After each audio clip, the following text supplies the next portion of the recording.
একটা দুটো হাদিসের কথা আপনাদের সামনে বলি। আল্লাহর নবী একদিন রাস্তা দিয়ে হেঁটে চলে গেছেন, রাস্তা দিয়ে দয়ার নবী হাঁটছেন। এবার একটা মহিলা একটা নারী কবরের ওপরে বসে বসে কাঁদছে। ওই মহিলার বিয়াটা মারা গেছিল, ওই মহিলার কলজার টুকরা মারা গেছিল, ছেলে মারা গেছিল। এই জন্য ওই নারী ওই মহিলা কবরে বসে বসে কাঁদছে।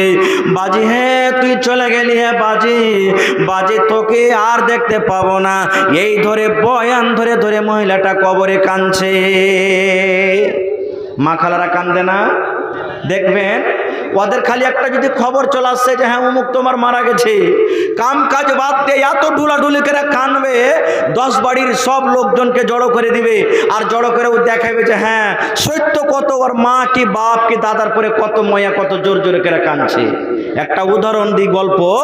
একটা মহিলার কাছে ফোন এসেছে যে তোমার অমুক মারা গেছে, তুমি আসবে না দেখতে। এবার ওর স্বামীটা কিন্তু হাল বাইতে গেছে। তো স্বামী যে হাল বাইতে গেছে, তো স্বামীর কাছ থেকে এই যে যত নিয়ে যেতে হবে দেখতে। এবার ওর স্বামী হাল বাইতে গেছে, আফলে তাফলে হাঁটতে হাঁটতে হাঁটতে হালের ভুঁয়ে চলে গেছে। এবার ওর স্বামীটা তখন ওকে থেকে হাল খাড়ো করে দিয়েছে। বলছে কি ব্যাপার রে, হালের ভুঁয়ে তুই এসেছিস, কি ব্যাপারটা, কি হয়েছে বাড়িতে, কি ঘটনা ঘটেছে? ই কিন্তু খুব কাঁদছে ভাই। এবার মহিলাটা বলছে হালে মার বাপ, আমার ভাইয়ের দাদা শ্বশুরের নানা শাশুড়ির বেটার ভাতিজার বেটি যাওয়ার পোতা মারা গেছে।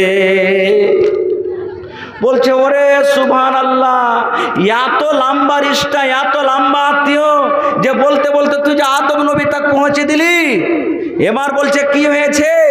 এবার মহিলাটা বলছে হালে মার বাপ, তাড়াতাড়ি করে হাল বায়া বাড়িতে যাও, মুরগি গোলাকে খোলার ভিতরে ভরিও, গহিলকে মুরগি গোলাকে খোলার ভিতরে ভরিও, বকরি গোলাকে গহিলে রাখিও, বাজি হ্যাঁ।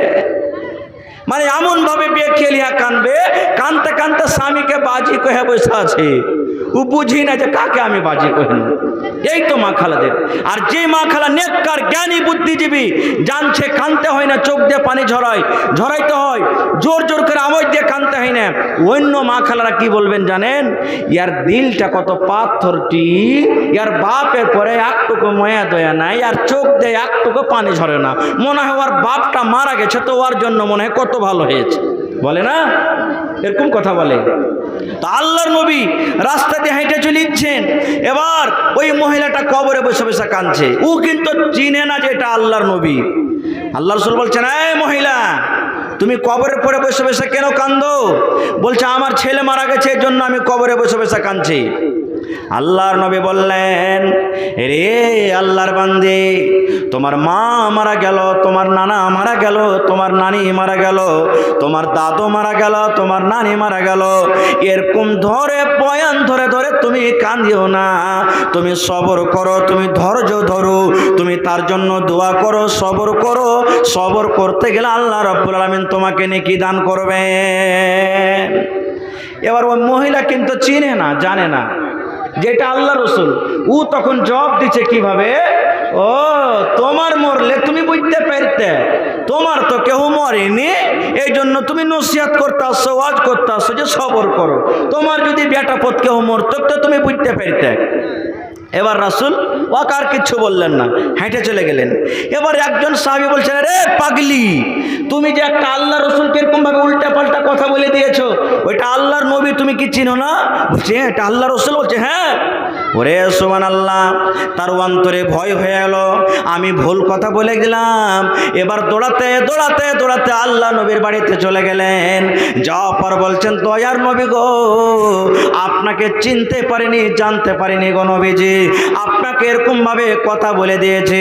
দয়ার নবী বললেন রে আল্লাহর বান্দী শুনে নাও, তোমার যখন বাড়িতে প্রথম মুসিবত আসবে, তোমার কলিজাতে প্রথম যখন ধাক্কা লেগে যাবে, তোমার মা যখন মরে যাবে, তোমার আব্বা যখন মরে যাবে, তোমার ছেলে যখন মরে যাবে, তোমার নানা নানি যখন মরে যাবে, তুমি প্রথম সবর করতে পারো। যখন তোমাকে ধাক্কা লেগে গেল, তুমি প্রথমে সবর করো। প্রথমে সবর করতে গেলে আর নাম হলো সবর। আর কান্দা কান্দা কান্দা কান্দা কান্দা যখন তোমার মনটা ভরে গেল, তখন তুমি যদি সবর করো, এটাকে তখন সবর করা বলবে না। আছে, 5 দিন 10 দিন কান্দা পর তখন বলবে আর সবর না করলে কি পাবো? এইটার নাম সবর নয়। কেন হাদিসটা বললাম? দয়ার নবী কবরে বসেছিলেন, একজন মহিলা বসে বসে কাঁদতেন। তার মানে কি আল্লাহ নবীর জমানা তো আল্লাহ নবীর যুবক মানুষকে কবরে দফন করা হয়েছিল, এই জন্য তো মহিলাটা কবরে বসে বসে কাঁদতেন।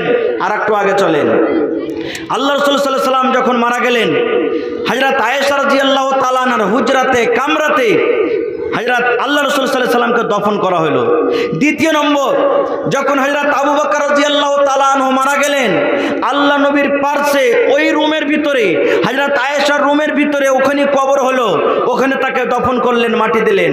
এবার দুজন হয়ে গেল কবর হযরত আয়েশার রুমে কামরাতে, একটা আল্লাহ নবী আর দ্বিতীয় নম্বর হলেন কে? হযরত আবু বকর রাদিয়াল্লাহু তাআলা আনহু।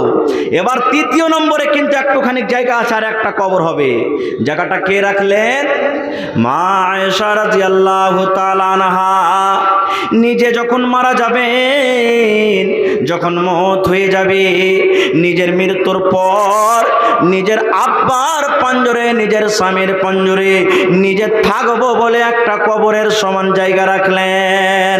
এই মুসলমান, আজকে যে আপনারা জালসা করেছেন, যে দুনিয়াটা আসল ঠিকানা নয়, এই দুনিয়াটা আসল ঘর নয়, এই দুনিয়াটা আসল জায়গা নয়।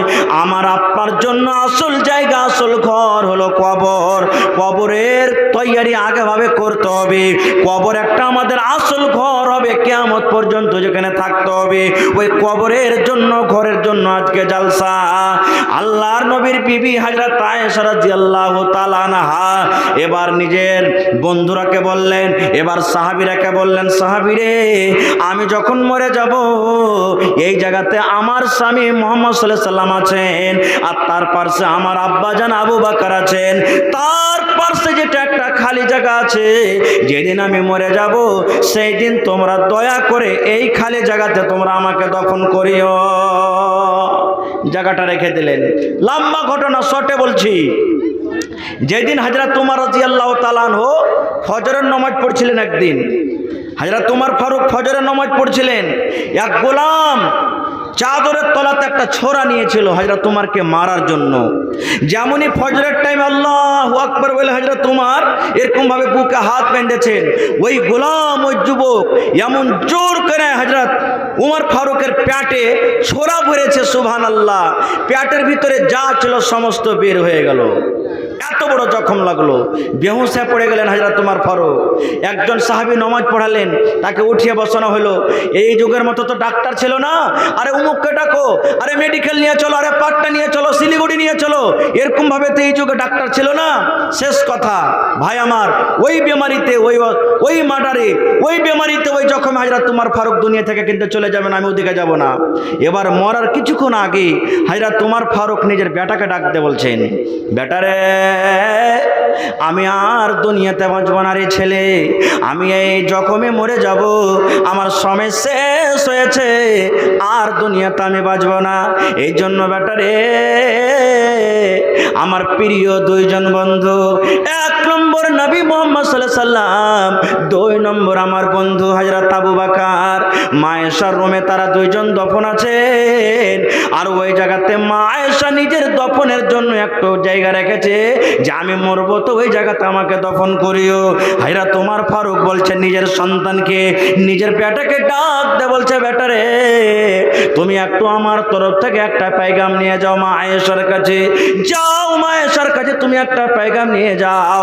মা আয়েশাকে বলো যে হযরত উমর আপনাকে সালাম জানাচ্ছেন, আর আপনার কাছে পারমিশন চেয়েছেন, ইজাজত চেয়েছেন, যে উমর যখন মরে যাবে, মরার পর দুইজন বন্ধু আল্লাহর নবী মুহাম্মদ সাল্লাল্লাহু আলাইহি সাল্লাম, আবু বকর যে জায়গাতে দফন আছে, ওই হুজরাতে, ওই রুমের মধ্যে, ওই ফাঁকা জায়গাতে যেন আমাকে দফন করা হোক। যাও পারমিশন নিয়ে এসে, ইজাজত নিয়ে এসো। মা আয়েশা যদি পারমিশন দিয়ে দেয়, মা আয়েশা যদি ইজাজত দিয়ে দেয়, তাহলে ওই জায়গাতে তোমরা আমাকে দফন করিও।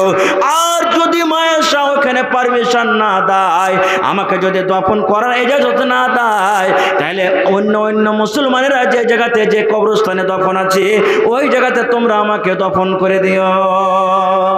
এরা তোমার রাদিয়াল্লাহু তাআলা আনহুর কথা শুনি তার ছেলে দৌড়াতে দৌড়াতে দৌড়াতে চলে গেলেন মা আয়েশার কাছে। আল্লাহ নবীর স্ত্রীর নাম হলো মা আয়েশা রাদিয়াল্লাহু তাআলা আনহা। বলছেন, হে আল্লাহ নবীর স্ত্রী, উম্মাহাতুল মুমিনিন, আমিরুল মুমিনিন উমর ফারুক রাদিয়াল্লাহু তাআলা আনহু আমার আব্বা জান আমাকে পাঠালেন আপনার কাছে। প্রথমে আপনাকে সালাম জানালছেন, উমর ফারুককে মার্ডার করে দেওয়া হয়েছে, দুনিয়া তার মনে হয় বেশিক্ষণ বাঁচবে না, চলে যাবেন, তাই আপনার কাছে আমাকে পাঠালছেন আপনি নিজের কবরের জন্য যে দুইজন আল্লাহওয়ালা, একজন নবী মুহাম্মদ সাল্লাল্লাহু আলাইহি সাল্লাম, একজন আপনার আব্বাজান আবু বকরের পাশে যে একটু জায়গা খালি রয়েছে, ওখানে আপনি নিজেকে ওখানে থাকবো বলে, ওখানে আপনার কবর হবে বলে ওখানে জায়গাটা রেখেছেন। আমার আব্বাজান আমাকে বললেন যে মায়েশাকে একটু জিজ্ঞাসা করো, যদি মায়েশা পারমিশন দিয়ে দেয় তো তোমরা আমার মৃত্যুর উপর দয়া করে ওই জায়গাতে আমাকে দফন করিও। মা তুমি বলো তো পারমিশন দিছ কিনা, আমার আব্বাকে এই জায়গাতে দফন করার তুমি ইজাজত দিছ কিনা, দয়া করে বলো।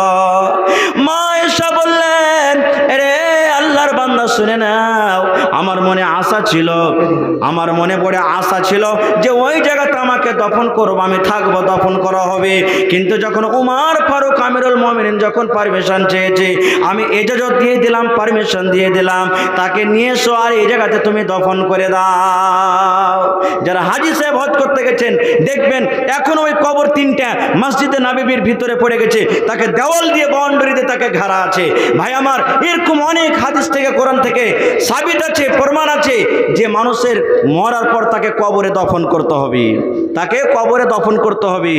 আর একটা হাদিস আছে, রাসূল বলেছেন যখন তুমি তোমার ভাইকে, মাকে, দাদাকে, মাইয়াতকে কবরে যখন দফন করবে তখন একটা দোয়া পড়িও, বিসমিল্লাহি ওয়া আলা মিল্লাতি রাসূলিল্লাহি সাল্লাল্লাহু আলাইহি ওয়াসাল্লাম। এটা একটা হাদিস থেকে সাবিত হলো যে যখন মাইয়াতকে কবরে দফন করা হবে তখন এই দোয়াটা পড়তে হবে। তাহলে এখানেও কবরের প্রমাণ হয়ে গেল। ভাইয়েরা আমার, ওয়াজ নসিহত অনেক শুনতে পাবেন, আশা ছিল কিছু বলবো কিন্তু সময় খুব কম, টাইম খুব শর্ট, এই